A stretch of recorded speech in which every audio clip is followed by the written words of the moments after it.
Montana Territory, June 1881. The sun had barely cracked over the mountain ridge when Quillan McRae spotted the woman walking alone along the wagon trail. Dust clinging to her hem, a rifle strapped over her shoulder, and a child curled against her hip. He pulled his horse to a stop, boots settling steady in his stirrups. "You lost, madam," the woman turned slowly. Her face was pale and wind-chapped, strands of brown hair stuck to her cheeks. She said nothing. Just looked at him with wary, sharp eyes and kept her grip tight on the boy clinging to her skirts. Quillan nodded once, slow. "Name's Quillan McRae. I own a little land east a ways, got a well, a barn, not much else, but it's safe." The boy peeked around the woman's waist. He could not have been older than 6. Quillan gave him a small wave, still no answer. The woman's jaw moved like she wanted to speak, but whatever words she had stayed trapped.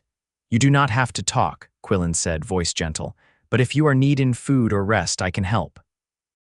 She stared at the ground, then back at him.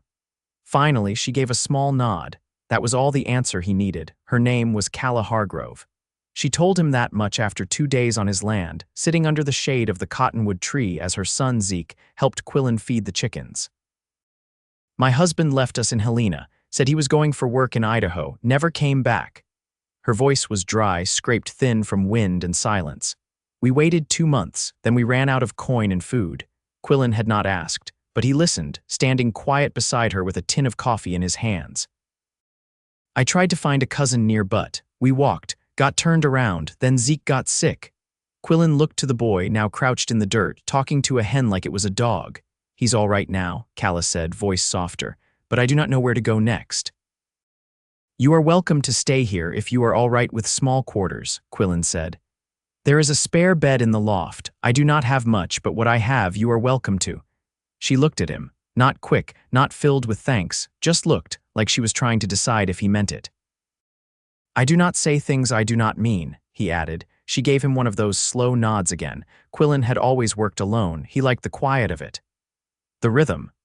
But come late June, he found he liked watching Zeke chase rabbits and Calla knead bread beside the stove just as much. She did not talk much, not beyond what needed saying, but she watched everything. When Quillan broke a plow blade, she handed him the right tool before he asked. When Zeke cried at night, she held him close and whispered words Quillan could not hear. One evening, Quillan set down a bowl of stew in front of her and said, "You ever think of staying?" "For good?" Calla's spoon paused, her eyes flicked to his and then back to the bowl. "I do not know what I would be here," she said after a moment. "I do not know what I could be." He did not push. Just said, "You are already something here." She looked up at him, her eyes shining like she was holding back something she did not know how to let go. He did not ask for it. He just waited. The summer brought storms. One night, lightning struck a tree near the barn and sent half the roof crashing in. Quillan was out the door before the thunder even faded, but Calla was right behind him, soaking wet, dragging Zeke with one hand and a bucket with the other. They worked side by side, no words, just the sound of rain and the hiss of steam when fire hit water. When it was over and the fire was out, Quillan turned to find Calla standing close, face streaked with soot and water. "You did not have to come out in that," he said. "You should not have had to do it alone," she answered. He looked at her for a long moment. She held his gaze just barely and then looked away. Still, she stayed close.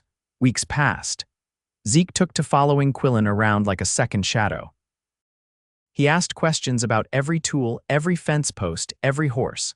Quillan answered them all, patient and calm. "He likes you," Calla said one afternoon, arms folded as she leaned against the stable door.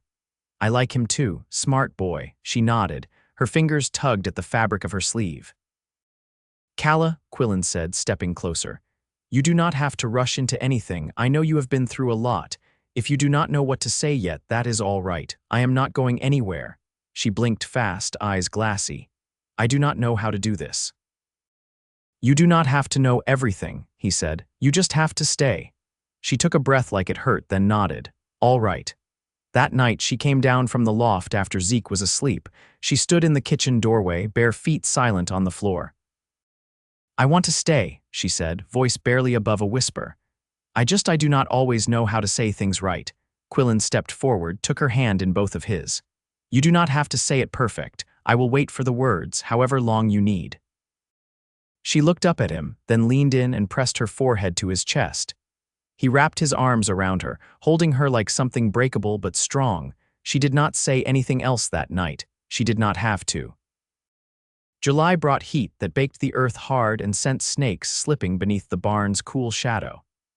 Calla had begun mending a fence along the pasture's edge when Quillan came riding in from the northern acres, shirt damp with sweat, one sleeve torn at the seam. "Barbed wire caught me," he said, climbing down. "Cow spooked, ran straight through the corner post." Calla wiped her hands on her apron and nodded toward the porch. "I'll get thread. Sit still before you bleed through your boot." He didn't argue. He never did when she spoke like that, quiet but steady, like someone who had learned not to waste energy convincing anyone of anything. She returned with a needle already threaded and a damp cloth. He sat on the porch step while she knelt beside him, hands practiced, fingers sure. "You've done this before," he said, watching the way she pinched the fabric. Her eyes didn't lift. "Used to be my husband wouldn't go to a doctor, said whiskey fixed most things." Quillan didn't press further. He just stayed still, letting her work. "My father was a cooper," she added after a while. "Taught me how to stitch canvas sacks before I could read. Said a good seam held more than just flour." He nodded once, slow. She tied off the thread, wiped the blood, and sat back on her heels. "That'll hold. Better than I could have done," he said. "I'd have just wrapped it in a rag and hoped for the best." She gave a short breath through her nose, not quite a laugh. Then she stood and dusted off her skirt. That evening, Zeke fell asleep early after chasing frogs through the irrigation ditch. Calla lingered on the porch, her shawl pulled tight around her shoulders despite the warm air. Quillan brought out a tin cup of water and handed it to her. "I saw a wagon out by the old trail," he said. "One wheel broken, looked like it had been there a while." She took a sip. "Covered or open?" "Covered, cloth torn up, no sign of anyone nearby." She nodded slowly, but her eyes stayed on the dark line of trees in the distance. "You think they made it out?" he asked. "I hope they did," she said. Then, after a pause, "I don't think I could have kept walking if Zeke had been any weaker. He started coughing somewhere past Phillipsburg. I thought," she stopped, then set the cup down beside her. He didn't speak, just watched her hands twist in the fringe of her shawl. "I buried his shoes near a stream," she said. "The soles were gone. I carried him after that." The wind moved soft through the grass, brushing the porch steps like a hush. "I don't want to keep moving anymore," she said finally. "I'm tired of always looking ahead and wondering what's behind."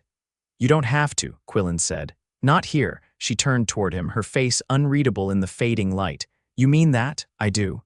A long silence passed between them, but it wasn't heavy, just full. The next morning, Calla rose early and started boiling water for laundry. Quillan came in with a burlap sack of beans and set it near the stove. "I could show you the north pasture today," he said. "There's shade along the ridge. Might be good for planting." She wrung out a cloth and hung it over the line near the hearth. "You think you'll need help with that, if you're offering." She didn't look up right away, but when she did, her eyes held something steadier than before. "I am." The sheep arrived in mid-August, brought by a neighbor from down near Rock Creek who was heading toward the Bitterroots and couldn't take them further. Quillan bartered for 4 ewes and a young ram, and Calla stood at the edge of the pen as they were unloaded, her arms crossed lightly, not in doubt but in thought. "They'll need shearing come spring," she said, watching one of the ewes nose around the trough. "I figured we'd figure it out when the time came," Quillan replied, brushing dust off his hat with the heel of his hand. She glanced at him sideways, then back at the animals. "I know how. My mother kept a pair for wool. Taught me with dull blades and a stubborn ewe named Ruth." Quillan half laughed. "You planning on naming these too?" "Only if they earn it." Later that day, Zeke sat cross-legged in the dirt beside the pen, sketching the sheep with a stub of charcoal on a scrap of wood. Calla was at the table inside, sorting through a crate of dried beans, her fingers working with quiet purpose. The sun filtered through the window in a soft haze, dust specks drifting slow through the air. Quillan leaned against the doorframe, arms folded. "You think you'll want to teach him letters?" She looked up, blinking once as if pulled from a place far away. "He already knows his letters, he just doesn't trust them yet." "How's that?" He learned to listen before he learned to read. Sometimes that's harder to undo. Quillan stepped inside, the floor creaking under his boots. You ever think of teaching more than just him? She sat back, brushing her palms together. I used to dream of it, before marriage, before all of it. Thought maybe I'd teach girls to write their own names, maybe read the good book without help. He sat opposite her, the wood between them warm from the afternoon heat. There's no schoolhouse near enough, but if you wanted to teach, I could help build something. Doesn't have to be big. Calla looked at him, not with surprise, but something quieter. You do that, if you wanted it. Her fingers stilled over the beans, and she nodded once. Maybe I do.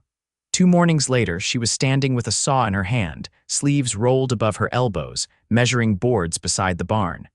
Quillan moved alongside her, holding the plank steady without a word.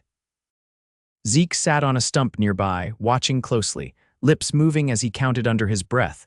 While hammering a frame together, Calla paused and touched her shoulder, wincing slightly. You all right? Quillan asked, already stepping closer. Just strained it a little yesterday, she said, rotating her arm slow. Sit for a bit. I'll finish this piece. She hesitated, then nodded and leaned against the barn wall, watching as he fitted the boards into place. You always work this quiet? She asked after a moment. Noise doesn't help things fit better, she smiled faintly.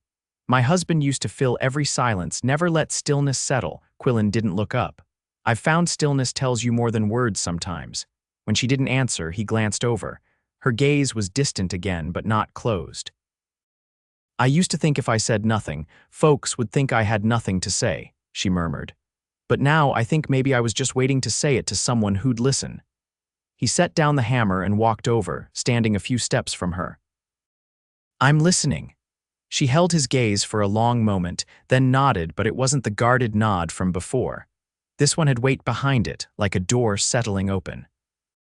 That evening, the sheep clustered under the oak tree by the fence, and Zeke fell asleep in his mother's lap on the porch bench, his fingers curled in her apron. Quillan sat beside them, the lantern between his boots casting a soft glow. Calla glanced down at her son, then looked over at Quillan. He's safer here than he's ever been. So are you. She didn't answer right away, but when she leaned her head against his shoulder, it wasn't tentative. It was steady, like she had decided something deep inside herself, and he didn't move. Just sat with her there, the night warm and still around them, the silence saying all that needed saying. By early September, the light changed. Mornings came with a crispness that clung to the skin, and the cottonwoods along the creek began to yellow at their edges. Quillan stacked firewood beneath the eaves before the first frost could surprise them. Calla had taken to drying herbs along the back wall of the cabin. Mint, yarrow, and wild chamomile hung in neat bunches from the rafters, their scent mingling with smoke and sun-warmed pine. That afternoon, she found Zeke crouched in a patch of dry grass behind the barn, eyes narrowed at something crawling beneath a flat stone. She crouched beside him, brushing her skirts aside. What is it? She asked. Bugs, he whispered, then pointed. They're carrying crumbs. She leaned closer, watching the ants work in silent coordination. They know winter's coming. Zeke looked up at her. Will we still be here after the snow? Calla didn't answer right away. She looked toward the hills, where the sky stretched clean and pale, and then back at her son. Do you want to be? Zeke nodded. Quillan said he'd show me how to ride the gray mare when I get taller. She touched his cheek briefly, then stood. Then we'll stay. Inside, Quillan was oiling the hinges on the cabin door, his sleeves rolled up to his elbows. Calla stepped in, brushing her palms on her apron. You ever lose anyone close? She asked. He set the rag down slowly, then met her gaze. Brother, younger than me. Fever took him in '68, she nodded once. My sister drowned when I was 16. I thought it would break my mother. He waited. She didn't speak for weeks, not one word. Calla's eyes drifted to the window. Then one morning she just started humming while she shelled peas. Same song every day after that, said it was how she kept her heart from going brittle. Quillan leaned his hip against the table. You hum sometimes, when you don't know I'm listening. Calla's mouth twitched at the corners. I suppose I do. Was it your mother's song? She nodded. I couldn't remember the words the way she sang them, but the tune stayed. He didn't press further. He only said, it's a good sound to hear. That evening, while Zeke slept curled beneath the patched quilt upstairs, Calla stepped outside with a lantern in hand. She found Quillan near the fence, hammering a loose board into place. The moon was high and round above the pasture, bright enough that the lantern light seemed to flicker shyly in comparison. "Fence isn't going anywhere tonight," she said. He looked over. "Just wanted it right before cold sets in." She set the lantern on the post and folded her arms. "You always fix things right away." He wiped his hands on his trousers. "If I don't, they tend to fall apart." She looked out across the land. "There's things I still don't know how to fix." "Things I might never." Quillan stepped beside her. "You don't have to fix everything." "I want to be someone useful," she said, voice low, "not just someone who needed help." "You are," he said. "Every day." She looked at him then, eyes steady. "I tried not to trust this. I kept waiting for it to shift underneath me." He didn't speak, just waited. "I think I was scared it might be real," she said. He reached out, not sudden, just certain, and took her hand. "It is." Her fingers curled around his and she nodded. Just once, but it held the weight of truth behind it. They stood there as the wind moved soft through the grass, the fence hole behind them, the sky above wide and open and full. October settled in with a hush, the kind that softened the edges of sound and made even the chickens quieter in the morning. The first frost came early, leaving a silver sheen on the pasture that crunched under boots and stuck to the fence posts like glass dust.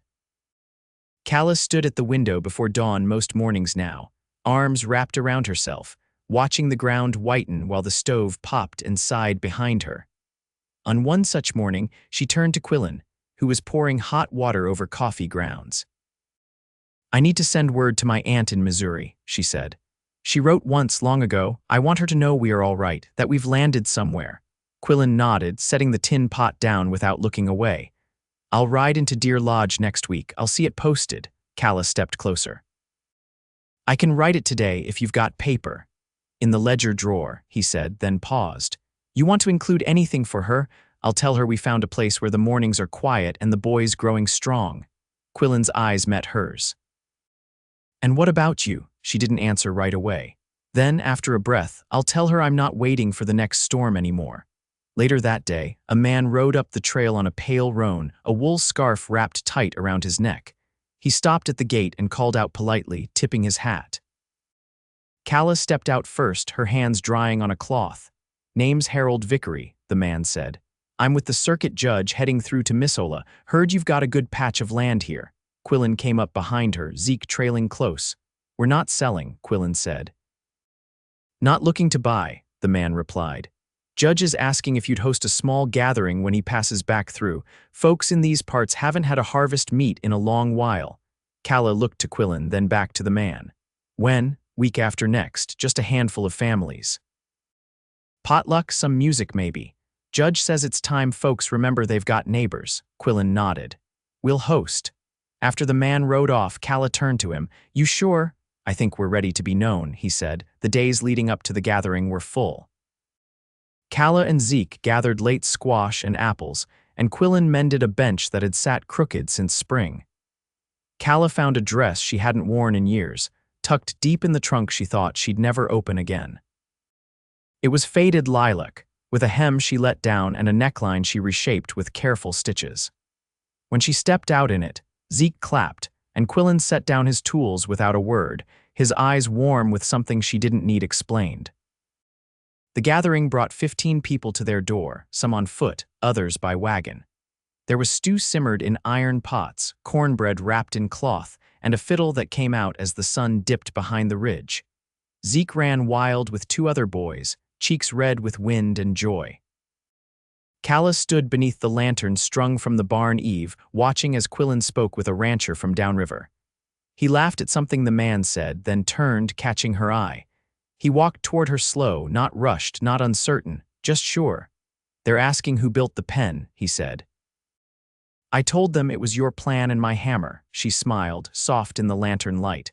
"They believe you. Doesn't matter if they don't. I do." He took her hand, bare and chilled from the evening air, and held it between both of his. "Calla," he said, voice low, "I've stood still most of my life. Didn't think anything sweet would come this late." She looked up at him, her heart steady as the rhythm of the crickets in the grass. I didn't think anyone would wait long enough to hear me, she said. But you did. I'd wait forever if it meant standing beside you. She stepped forward, closing the space between them, and pressed her lips to his, not hurried, not shy, just certain. The lantern flickered above them, and laughter rose around the barn, but none of it touched the quiet moment between them, held close like the last warmth of autumn before the snow. They married before the river froze, standing in the clearing behind the cabin as the judge read from a leather-bound book. Zeke stood between them, holding their hands with both of his. Calla wore the same lilac dress, now mended smooth, and Quillan wore his best wool coat, brush cleaned and pressed at the collar. Afterward, they ate apple cake and drank cider with the neighbors who'd come to call them family.